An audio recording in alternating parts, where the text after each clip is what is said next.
Episode 4 of Raising Kanan started with a lot of actions with Unique hunting for who really snitched on his drop-off and how he's going to get his product back on. So he ended up killing his childhood friends anyways, and this alone should tell you that in Nick's world, there is no friend when it comes to his product and money. In my previous video, I spoke about how Kanan's action always fucked things up and how his decision to meet Davina in front of his mother's stash house will end up creating a huge problem. Now in this episode 4, I believe you agree with me when I said Kanan's action always fuck things up, and that is why we see Jukebox always reminding him not to fuck things up. Don't fuck it up. What's up Power fans and YouTube, it's your boy Nino and I'm back with another video of Power Book 3 Raising Kanan episode 4. Now let me start with how Unique emotionally blackmailed Davina to snitch on Raquel's stash house. I would say it didn't take a minute for Unique to squeeze that information out of Davina. He told her exactly what she needed to hear, and I don't blame Davina that much for telling. Every girl in her situation and having her mother in that state would definitely want to do something to help her get clean. So in as much as it was a betrayal to Kanan, she was doing it for her mother too, and Nick got her at the right spot. But well, someone would say Kanan is offering to help Davina and even buy stuff for her. But one thing to note is that Davina needs more than Kanan buying her provisions. She needs her mom clean so that she can also enjoy the mother and child love Kanan is always enjoying with his mother.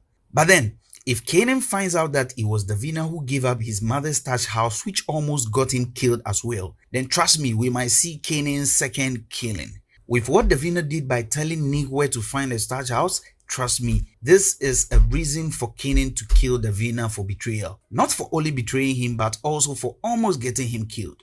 Don't forget, if Kanan took Buck 20 out for taking his mother's corner, then he can take out Davina for what she did, because we all know that Kanan can't take out Nick himself at this moment. If my theory is correct, then that will also establish the point at which Kanan stopped trusting friends, which became one of his key principles in the game, and that was what he constantly told Tommy and Ghost, that there are no friends on the street. So right now, I think Davina has given Kanan a good reason to take her out.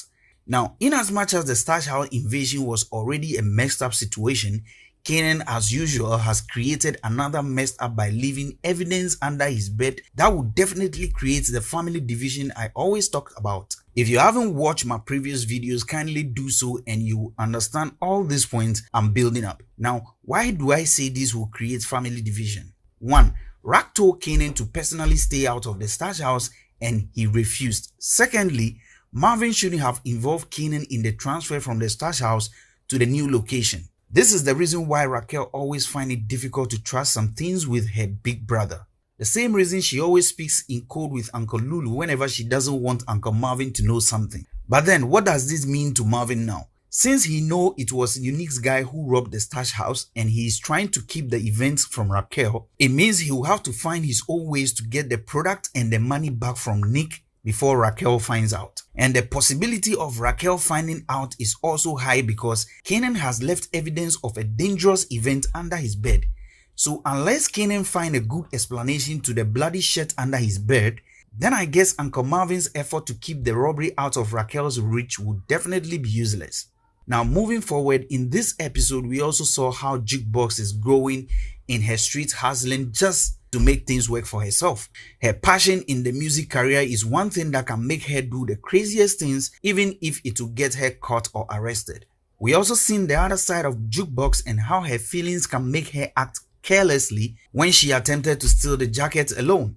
Well, luckily for her, the man she saved from her friend from getting killed has even out with her this time by letting her go with the stolen jacket. We have also seen a new introduction in this episode where we get to see Jukebox's girlfriend's parents. One thing we should keep in mind is that they seem cool and funny, but they are not cool with everything. I believe the relationship Jukebox is having will definitely face huge challenges when the girl's parents find out, which I'm sure they definitely will. And it is also possible when they do find out about their affairs, they will stop Jukebox from coming to their house. Now, Jessica is putting her brother on, and that is a good thing for a sister to do for her little brother. But with Uncle Lou, she is getting extremely ahead of herself.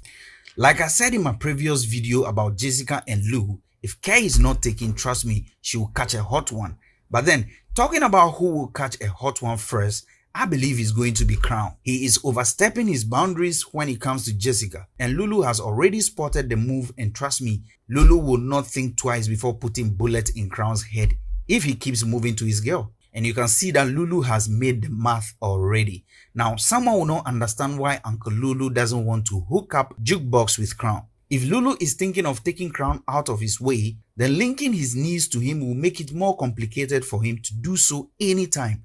Because if Jukebox starts to work with Crown and Lulu finds it necessary to kill him, that will be more difficult for him to do than when his niece is out of the equation. So for him not to make Jukebox suspicious of anything, I believe he gave her the excuse that her father won't like it if he helps her. So it's not like Uncle Lulu couldn't have helped his niece with Crown, but he has his own plans already.